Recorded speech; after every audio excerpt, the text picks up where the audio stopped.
Hey everybody, it's Jason Blaha here, and Jack, and it's time for part 5, the final part of the Monday Q&A, so let's finish this up. Hey pal, I'm not your pal guy. Do you need to be careful when switching from flat soles to ollie lifting shoes, lower weight, build back up, etc. due to the raised heel, or can you bang on the same weights and crack on? Just wondering about the knees. I'm a close stance squatter. Oh, you squat like I do. It took me about 2 weeks to be able to handle the same weights. When I went from squatting in my Vibrams to squatting in my Adipowers, it took me about 2 weeks to personally adjust. I really wasn't able to handle the same weights because it was shooting my hips forward. Until I learned to squat into the heels more and get that hip sink that I wanted, it took some getting used to. I couldn't handle the same weights for about 2 weeks. And then once I got there, then I was able to start moving up again.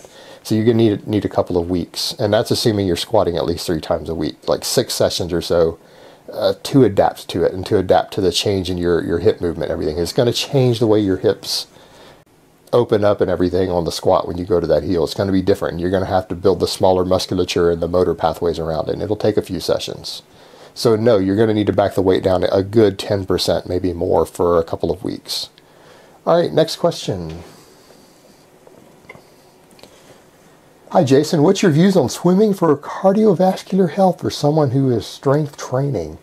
I only train for strength and trying to maintain a healthy body fat percentage. After a year of low impact cardio cycling, I decided to throw in some swimming.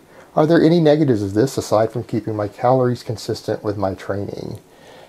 Honestly, as a strength athlete, I would say swimming is a very, very good form of conditioning work for you. And the reason is because it has no impact on your joints. It is a very, very low impact type of cardio. So you don't have to program any bone or connective tissue recovery or recovery for your joints around it. It's easy to program. I would say if you have access to the pool and enjoy swimming, that would be a fantastic form of cardio and conditioning work for you to do as a strength athlete. So go for it. Just make sure you're making the calories back up. And again, people forget that athletes who are doing cardio are not always doing cardio to lose fat. I do cardio when I bulk. When I'm gaining weight and gaining fat, I do daily cardio for the improved conditioning. Not because I'm trying to lose fat when I do it. And so, of course, make the calories back up. All right, next question and final question of the week. Jason, I'm running your novice program and genetically my legs are way further ahead than my upper body. My chest is a particular weak point and my bench hasn't been progressing as quickly as I'd like. What do you think of benching before squatting in workout A? Don't change my program. Now, what I will say to you is that it may be in your head that your bench isn't progressing as fast as your squat.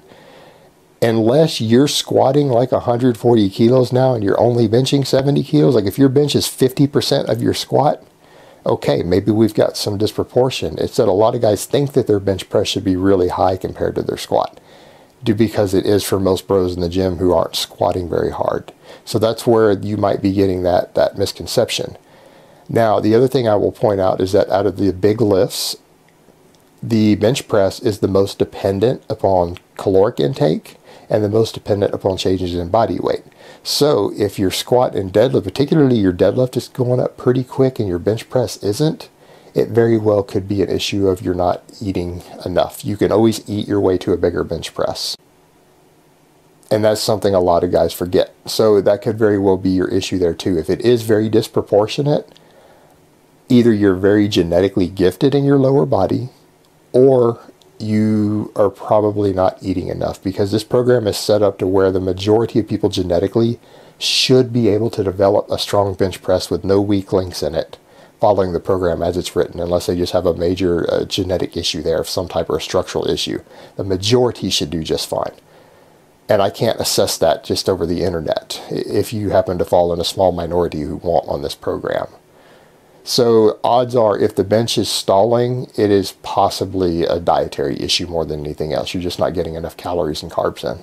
All right, guys, so that's really all I have to say on that today. I hope it has been informative, and I will talk to you guys next time. But let me give you guys a bicep shot before I go. Oh, Mount Bicephus.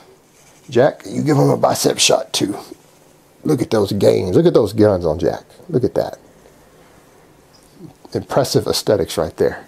He is an Egyptian Mao after all. All right, guys, and I'll talk to you next time.